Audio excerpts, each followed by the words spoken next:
Good morning class 12।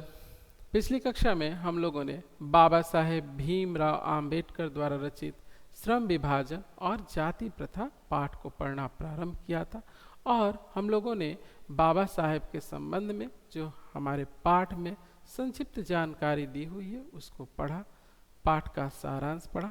आज की कक्षा में हम लोग इस पाठ को पढ़ेंगे और समझेंगे।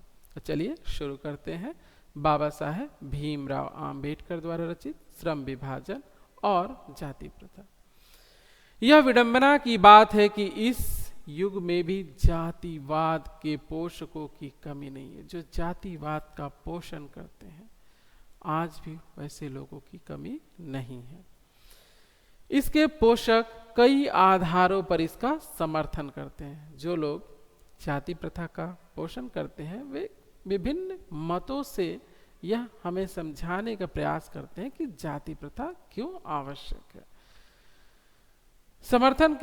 समर्थन का एक आधार यह कहा जाता है कि आधुनिक सभ्य समाज कार्यकुशलता के लिए श्रम विभाजन को आवश्यक मानता है। ठीक है, श्रम विभाजन आवश्यक है, समाज के लिए श्रम विभाजन की आवश्यकता है, किंतु वह जातिगत आधार पर ही हो यह आवश्यक नहीं है।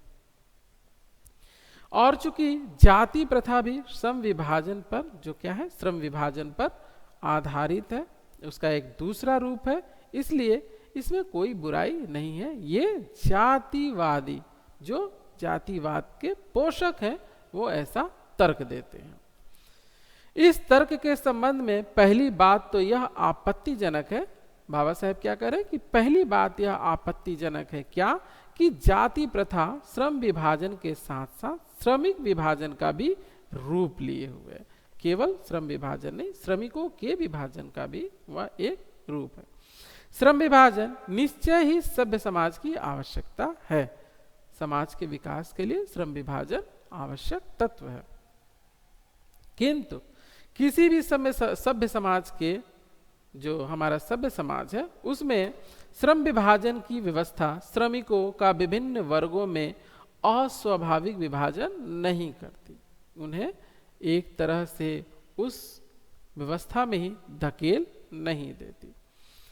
भारत की जाति प्रथा की एक और विशेषता यह है कि यह श्रमिकों का अस्वाभाविक विभाजन ही नहीं करती बल्कि विभाजित विभिन्न वर्गों को एक दूसरे की अपेक्षा ऊंच नीच भी करार देती है, जो कि विश्व में किसी भी समाज में नहीं पाया जाता। यह केवल इस भारतीय समाज में ही पाया जाता है। ठीक है, मान लिया कि सभ्य समाज के लिए श्रम विभाजन की आवश्यकता है, किंतु उसके आधार पर जो जाति विभाजन होता है वह क्या करता है, वह ऊंच नीच का जो भेद है वह हमारे बीच में खड़ा कर देता है, जो क्या है किसी भी स्वस्थ समाज के लिए एकदम गैर जरूरी है। यह केवल भारतीय समाज में ही देखने को मिलता है, विश्व के बाकी समाजों में इस तरह की व्यवस्था नहीं देखने को। जाति प्रथा को यदि श्रम विभाजन मान लिया जाए, लेखक क्या कहते हैं कि जाति प्रथा को यदि श्रम विभाजन मान लिया जाए तो यह स्वाभाविक विभाजन नहीं, क्योंकि यह मनुष्य की रुचि पर आधारित नहीं है कि हमारी क्या रुचि है, और आज के समय में तो यह बिल्कुल भी तर्कसंगत भी यह बात नहीं और ना ही सही है। कुशल व्यक्ति का सक्षम श्रमिक समाज का निर्माण करने के लिए यह आवश्यक है कि हम व्यक्तियों की क्षमता इस सीमा तक विकसित करें जिससे वह अपना पेशा या कार्य का चुनाव स्वयं कर सके। यह बहुत ही आवश्यक है। इस सिद्धांत के विपरीत जाति प्रथा का दूषित सिद्धांत यह है कि इससे मनुष्य के प्रशिक्षण अथवा उसकी निजी क्षमता का विचार किए बिना दूसरे ही दृष्टिकोण जैसे माता पिता के सामाजिक स्तर के अनुसार पहले से ही अर्थात गर्भधारण के समय से ही मनुष्य का पेशा निर्धारित कर दिया जाता है, जो निहायत ही गलत है। कि एक बच्चा जिसने अभी जन्म तक नहीं लिया उसके माता पिता के पेशे के अनुसार, उनकी जाति के अनुसार, उनके श्रम के अनुसार उस बच्चे का भी जाति, उसका श्रम, उसका पेशा निर्धारित कर दिया जाता है। यह सर्वथा अनुचित है। हमें ऐसी व्यवस्था से बचना चाहिए, क्योंकि हर व्यक्ति के अपने कार्य करने की कुशलता अलग होती है। वह अपनी कुशलता के आधार पर, अपनी रुचि के आधार पर किसी भी तरह का कार्य चुन सकता है। उसे जाति के आधार पर और जन्म के आधार पर तो बिल्कुल नहीं होना चाहिए। जाति प्रथा पेशे का दोषपूर्ण पूर्व निर्धारण ही नहीं करती, बल्कि मनुष्य को जीवन भर के लिए इस पेशे में भी बांध देती है। बड़ी ही विडंबना है कि यह क्या करती है, यह केवल उसका निर्धारण ही नहीं, जाति का निर्धारण ही नहीं करती, बल्कि उससे बांध भी देती है। अब वो उससे निकल नहीं सकता।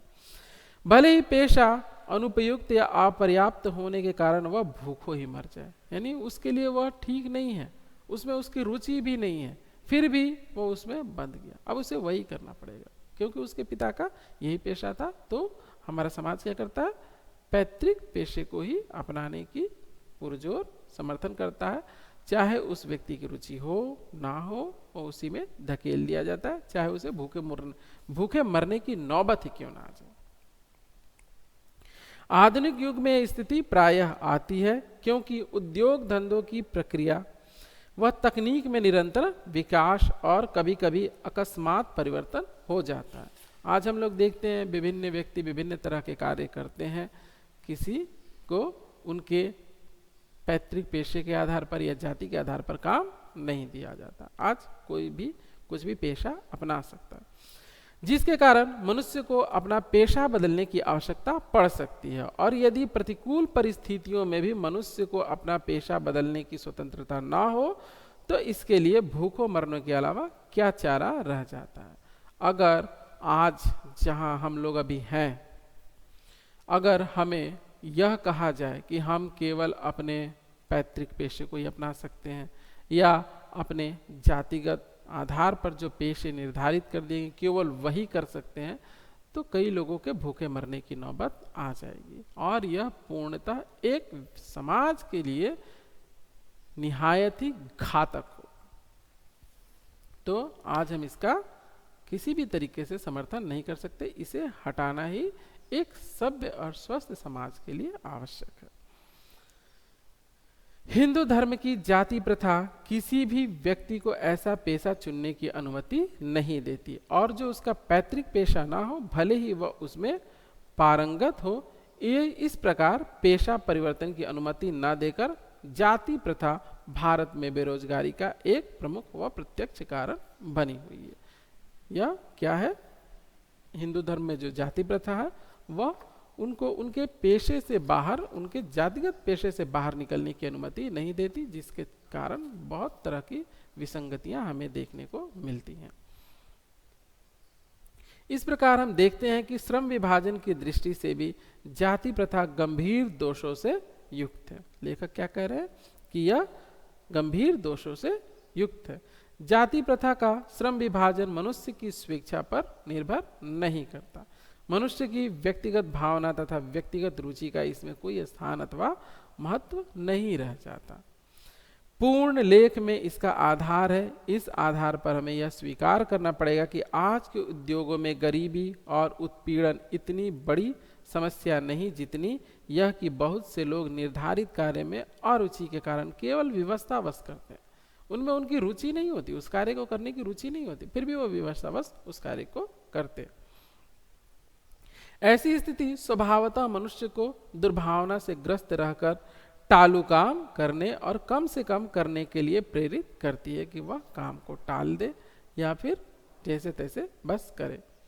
ऐसी स्थिति में जहां काम करने वालों का ना दिल लगता हो ना दिमाग, कोई कुशलता कैसे प्राप्त की जा सकती है। यानी जहां जिस काम में किसी व्यक्ति का ना मन लगे ना दिमाग लगे, जहां उसका ध्यान ही ना हो, वह क्या होगा, वह कार्य ना करने के बराबर ही होगा। वहां उसमें वह कुशलता प्राप्त नहीं कर सकता।